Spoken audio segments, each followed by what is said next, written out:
I do think it's interesting that um, just as Nixon was promising law and order, this is the 60s were chaos. There's all these race riots, and women are throwing off of their aprons and going going to work in offices like men. Was that there was a desire to reorder the world. Like we need to bring order back. And Gothard in particular was saying, this is how things are supposed to be ordered. It goes from the top down. It's a hierarchy.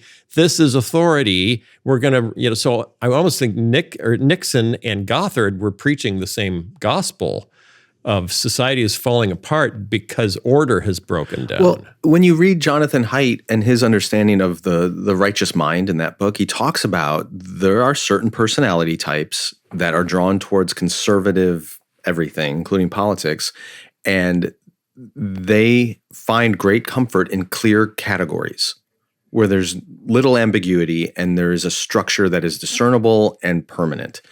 And that personality type is going to be very drawn to a Gothard kind of understanding of here's how the family and society and all the structures work, and it's all those nested umbrellas, and there you go. And it makes sense. And that's why you're seeing it again right now, where there's so much breakdown in established norms, from gender to marriage to even the preeminence of white Christian power in this country. All those things are breaking down, and it's freaking some people out, and they're hungry for that certainty again, and they're latching on to philosophies like Christian nationalism, among others, that says, here's the way it's supposed to be. Don't question it. We need to go back to this or we're going to lose everything. And Gothard was doing that 40, 50 years ago. Okay. Caitlin, your turn. Well, even in the documentary, they talk about, some of these, mostly people who were kids in the, variety of programs they had. They talk about their parents, and many of them will point out that their mom, especially, because it was often women who needed to kind of enforce the family being part of it, but often were still subjugated to a lot of the abuses of it. It was often women, at least described in the documentary, and I know people who will say this about their own families. It was women who came from abusive backgrounds. And if you're afraid that you don't know when the hammer's coming down, the idea that it's all very clear, there's a real emphasis in the Gothard world on kind of quietness and gentleness, even though there's quite authority behind it. And there's it could come down on you at any moment, but it's clear. These are the rules. I know when the father of the house is going to get angry because the rules have been laid out. I don't have to worry. I don't have to look at their face and figure it out. And so it was appealing to people who had been abused. And a friend and I were talking recently about how I think a lot of people who came out of maybe not abusive, sometimes just really high control in other ways, or not even quite to the level of high control, but just legalistic church backgrounds, who feel hurt by the church. It would be helpful for us to examine this dynamic and say, where could I, if I'm one of those people, seek a kind of really clear certainty in something? It might not be another church. It might not be another organization. It might be an online group. It might be a self-help guru. It might be, but I will still look for certainty that says, I know I'm the righteous one, and I know these people are wrong, and I'm in the clear, and nothing bad will happen to me.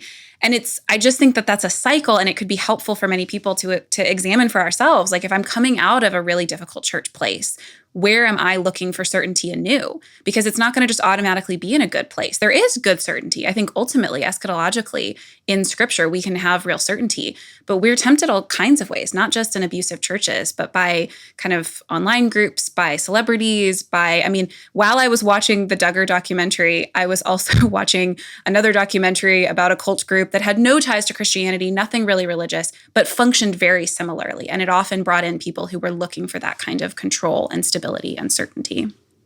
Okay. So if we've established that you can be very successful by promising order and meaning in a disordered world, how do I know when I'm doing that?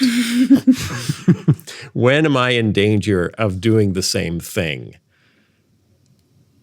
And how do you, what's the alternative? What's the alternative?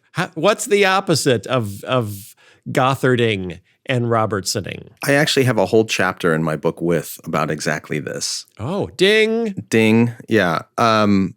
I mean, for those who've read With, like a lot of it talks about these different postures of how we relate to God. And all these different postures are really means of trying to gain control and mitigate our fears. And especially what you see in Robertson and Gothard is what I call life over God.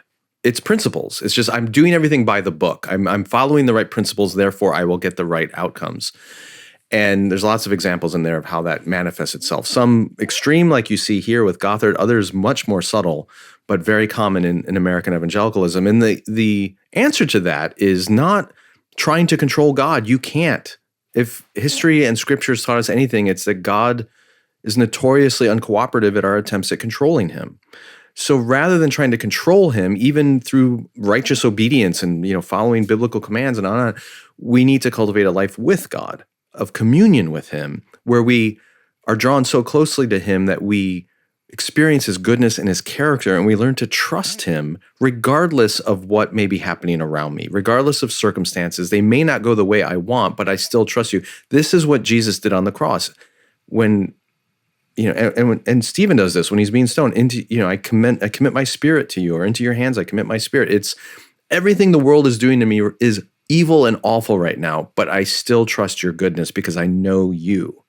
That's what the Christian life is. It's not controlling the world and God to get the outcomes I want, but trusting in the goodness of God, even in the darkest moment, because you know who he is.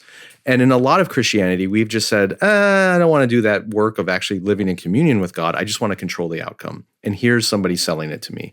So any message or methodology that is predicated in control rather than communion is the problem.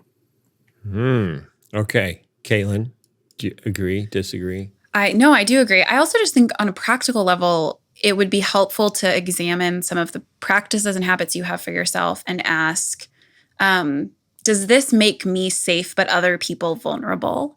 Like in the example of Gothard, there's rules about everything you have to do, but that whole structure of authority made many of these young women and girls vulnerable. I even thought about when I was in seminary, I remember a man in one of my classes, earnest guy who I really liked, talking about kind of the really strict rules that some Christian men will have about how they interact with women. And he said, it's keeping my marriage safe.